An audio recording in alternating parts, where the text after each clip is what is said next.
Good afternoon. Welcome to the Take Your Power Back show in Citizen Media News. We are here at the International Crisis Conference, and we are just by the Potomac River in DC. It is absolutely amazing to be here. We finished up CPAC, but we are not done yet. We have a very special decorated guest with us today, Edward Cornell. Edward is a warrior from Canada. He has served his country and he is not finished. He is a stand for freedom, a voice of truth. His organization, Veterans for Freedom. Edward, so amazing to be standing here with you right now. An honor, an honor. I mean, look, we had a conversation last night about your decorated pins, and you could have stopped right here. You could have, but you didn't. Tell me why.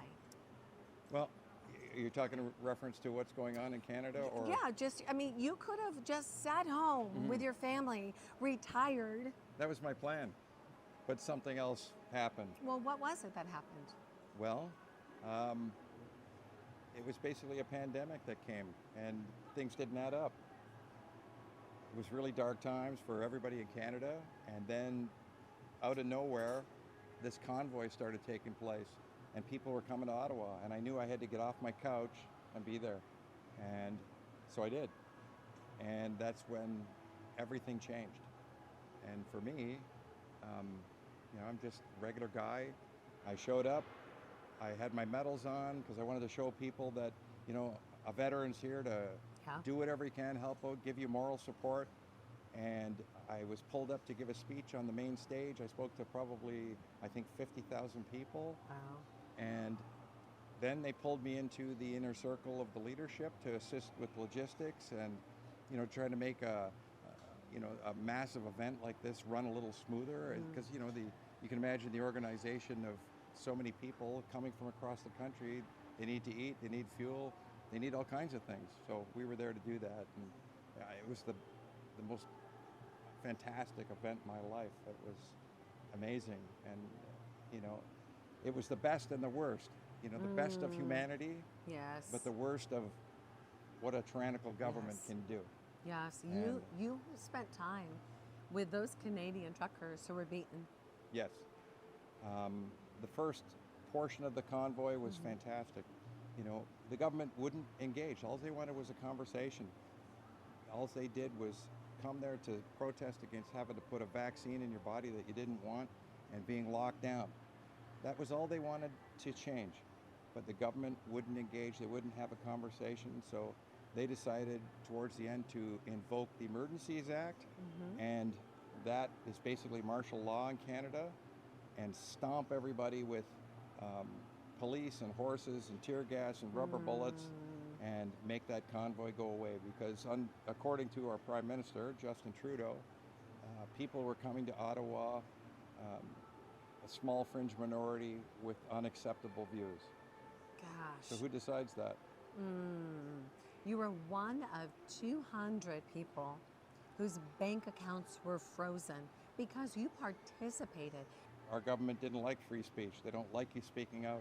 So because I spoke out in a number of ways, calling veterans to Ottawa to, sort of stand with the population to offer assistance, they thought it was necessary to freeze the bank accounts of myself and 280 other Canadians. Edward, would you explain to me the difference between the United States Constitution and your laws? We have the freedom of speech. That's our First Amendment. Do you have those same rights that we have? I wish we did. No, we don't. You're so fortunate in the United States to have that ingrained in your Constitution. Your Constitution is a wonderful document. Ours really is a paper tiger. And basically the first thing that the Constitution says is that they can suspend your constitutional rights for the reasons that they deem to be acceptable. And I'm paraphrasing, but that's basically what it is. So it's a paper tiger. And there's also another phrase that they use, which is the notwithstanding clause, which means that notwithstanding some event, they can violate your rights. So. Gosh, and they did just that. They shut down your voice, they shut down your bank account, but you didn't stop. No. You represented close to, you said over 180 people. 280. 280 people. You were the plaintiff in a case against the government? Yes. The And- first case was for invoking the Emergency Act and freezing our bank accounts. Okay. And that took 2 years. That case was launched even before they removed that order. So we had 8 minutes to get that case into federal court, which is similar to what you have. It's just below the Supreme Court level. It's a very high level of court in Canada. And we got it in just in time. And it took 2 years. It got zero notice by anybody in the country or any media.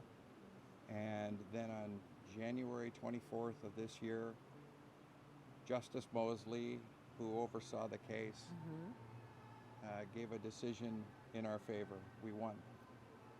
You won. We won. And That's a pretty big deal. was That's a- historical for Canada. it was massive. The country literally blew up. My phone didn't stop ringing for 12 hours. We've had nothing but bad news in Canada for the past 4 years. And then for such a big event to actually take the government to task and show they Yes. overstepped their authority by crushing Canadians the way they did was historic.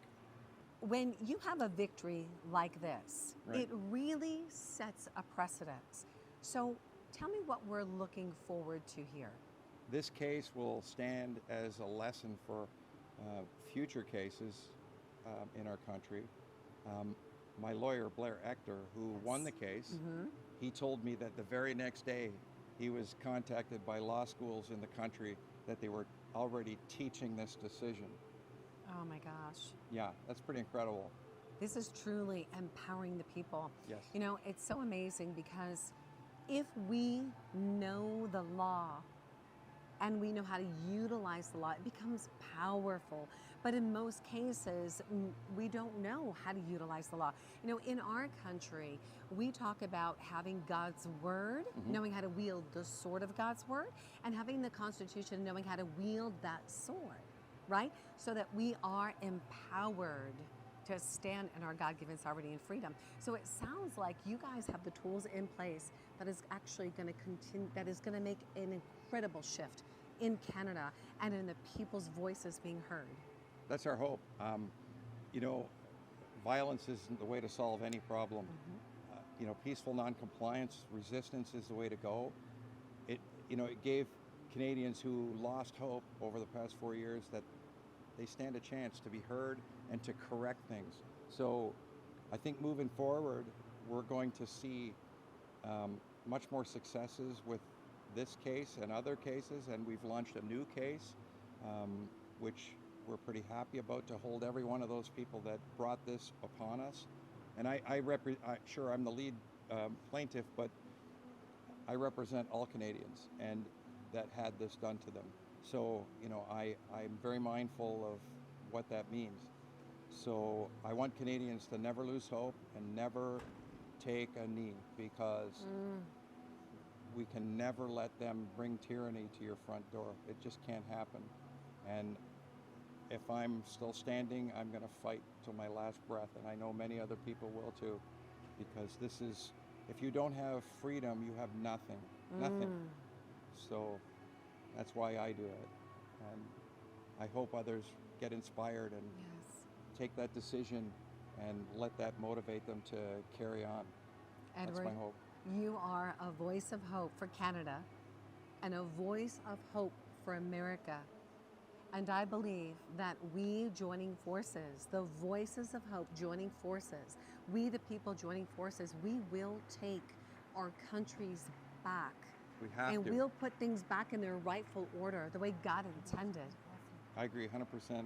You know, to our American cousins, we love you. We are your relatives to the north. We stand together, and we need your help, and we are willing to help you.